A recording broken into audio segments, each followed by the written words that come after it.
One's for you, Jay. Rules of the Road by C.B. Jones. Chapter 1, Station Identification. I was in the middle of the country when I first heard the radio program. The halfway point, more or less. Later, I'd wonder if it was even real, like if the whole thing had been some sort of auditory hallucination, the side effects of sleep deprivation and too much caffeine. Yet miles down the road, fear took hold, and I decided there was too much riding on the outcome to blow it off. I was coming out of North Platte, Nebraska when I heard it. Driving across barren plains and trying to make Denver before midnight, I was making pretty good time. My destination was my friend's house in Aurora. I hoped to get a good night's rest before we set off for the slopes the next day. I was listening to a rerun of the car talk on NPR. I had been on the road for 10 hours straight at that point, and the car talk guy's thick accents and wheezing laughs were the only thing keeping me awake. The signal was clear when suddenly there was a wash of static and laughter, a different kind of laughter from the Bostonian cackles of the Magliozzi brothers. It was higher and more feminine, but androgynous all at the same time. It almost sounded like it came from within the car itself. Then, the static washed away and some light, tinkly music came on. A voice started talking. It was the voice of a cheery old man with a twangy accent. Below is a transcript as I heard it on that spooky, unsettling night. Howdy, folks. I'm Buck Hensley, and these are the rules of the road.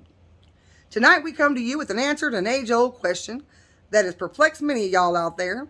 Why is it that when you're driving on some highway or busy interstate, you sometimes look out to the shoulder and see a single, solitary shoe? How did it get there? Where's its owner? Why is it only one shoe? We'll try to answer that, but once you learn this rule, you may never look at a single shoe on the side of the road the same way again. In fact, it'd be downright deadly not to. So here's tonight's rule. If at any point during your journey you see a single shoe on the side of the road all by its lonesome, then you must pull over immediately. What's that? You say there's a lot of traffic? You say you're in the far lane and spot the shoe and there's a lot of traffic and you can't cross over? Tough titty.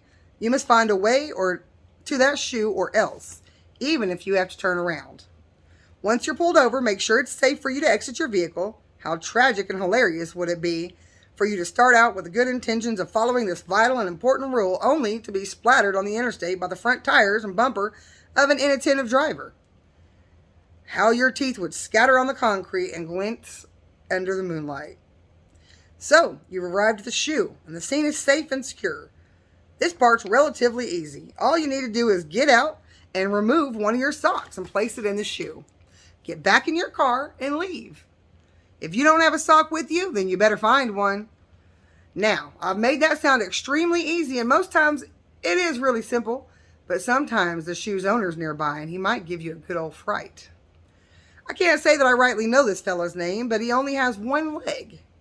And I don't mean he's some sort of amputee or anything like that. I mean he's a man of sturdy build, and that he has a normal torso and arms and hips, but his pelvis tapers off into just one leg at the dead center of his body. That thigh is thick as a tree stump. He gets around by hopping on one leg, and he has a 10 or 15 foot standing broad jump. Sometimes, when the leg is tired, he pulls himself along with his arms, dragging his leg behind him. He looks downright dirty and mean, clothes all ragged and worn.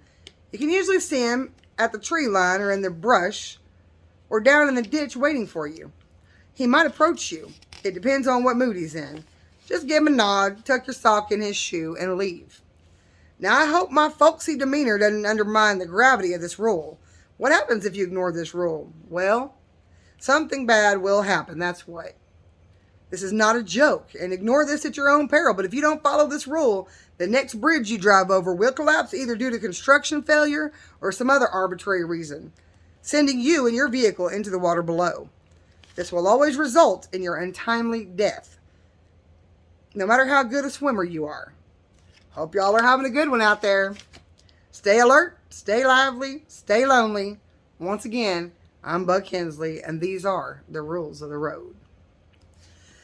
From there, a loud burst of static occurred, followed by an extremely high-pitched whine, so loud that it was painful, and I had to shut off the stereo. I drove in silence for some time, trying to laugh nervously at the message I had just heard. At first, I thought it was some sort of joke, an audio sketch show recorded by some locals and inserted into the broadcast accidentally as a goof. It had to be a sketch, right? Some sort of surreal dark comedy or something. Yet I found myself slowing down to 60 miles per hour, driving in the right lane and scanning the shoulder for missing shoes. My heart was pounding and my palms were sweaty on the steering wheel. What if I missed one? Were there any bridges between here and Aurora? Any major rivers? I told myself to quit being ridiculous, but it was no use. I drove 60 miles per hour the whole way to Aurora and added an hour to my total driving time. My eyes were wide and watering, begging for me to shut my lids. It wasn't until I pulled off the I-225 exit and was coming down the ramp that I calmed down. The fatigue and sleepiness hit me like a like a freight train, and as I made the turn onto 6th, out of the corner of my eye, I saw it. A single shoe, sitting on the side of the road, sole facing up and laces splayed out. I slammed on my brakes. You're insane, I told myself. It was cold out there. I didn't even bother to put on my coat. The traffic was dead, a bad part of town. A black garbage bag and some trash clung to an overgrown patch of prairie grass and weeds. A car came in the other direction. There was a convenience store off in the distance. I approached the shoe and flipped it over. A basic black canvas low top. A basic black canvas low top, a Converse ripoff. I looked around to see if anyone was watching. There was a guy in a heavy brown coat and a low-slung baseball cap sitting against the wall of the convenience store. I couldn't tell how many legs he had. Another car came down the ramp towards me, headlights shining. I probably was going to look crazy, but I pulled off my right shoe, peeled my sock off, and tucked it into the shoe. From the garbage bag, I heard a rustle and the rattling of aluminum cans. A hand shot out from underneath, buried its fingers into the dirt, and pulled a body forward from underneath the garbage bag. A face suddenly appearing and looking at me. Yellow eyes and a mouth full of awful teeth. I screamed and darted back to my car and never looked back. There were 3 bridge incidents that year throughout the U.S., 17 deaths. One was an overpass at rush hour, a structural integrity issue. Another incident involved a riverboat barge that crashed into the pylon supporting a 100-foot interstate bridge and several cars, and a semi plunged into the Arkansas River below. You had to wonder. I carry a pack of socks with me when I'm out on the road constantly, and I constantly look for shoes. I always follow the rules to a T and take off the sock I'm wearing just in case.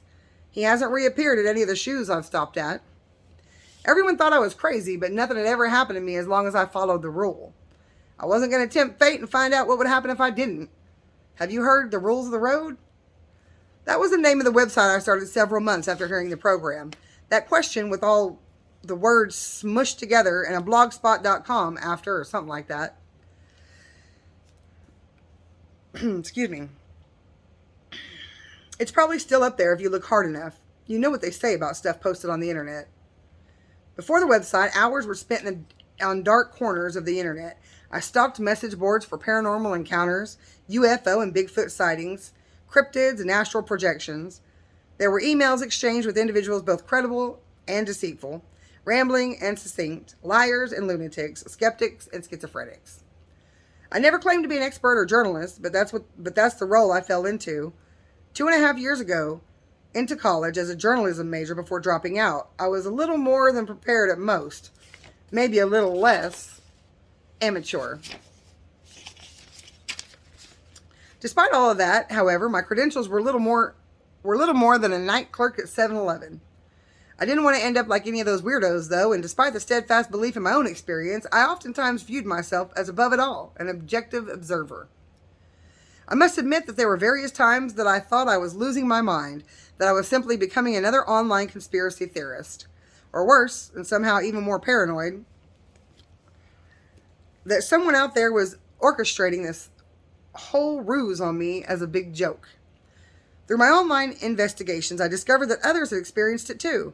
Common threads between occurrences where listeners heard the broadcast while driving alone, and that it seemed to occur more often on the AM band. Out of everyone that was interviewed, all had followed the instructions that were broadcast on the short program. If only I had found someone that hadn't. That blog post was just me putting out a beacon for whoever to find. I had to know I wasn't alone. I needed to know I wasn't the only one. Well, I wasn't. Join us next time for the rules of the road.